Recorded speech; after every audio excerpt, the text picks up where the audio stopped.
abartmış gibi olmayayım ama Fenerbahçe'de Alex'ten sonra Fenerbahçe'nin başına gelen en güzel şey Asensio.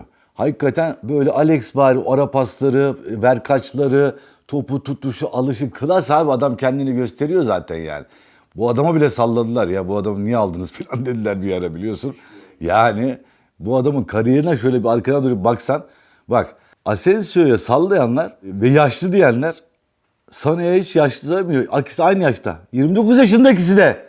Sana da 29, Asensio da 29. Esasında iyi bir dönemde geldiler Türkiye'ye. Öyle geçkin yıldız falan değil bunlar yani. Bu iki oyuncunun da kıymetini bilelim arkadaşlar. Hemen abi yeni bir şey çıktı bizde bu gençlerde, çöp. Ne çöp lan? Ne çöp? Manyak mısınız siz? Hemen yapıştırmaya hazırlar. Bu oyuncu çöp, şu oyuncu çöp. İkisinin de gerçekten ciddi kariyerleri var ve ciddi yıldız oyuncular bunlar. Bunları git seyret, keyfini çıkart.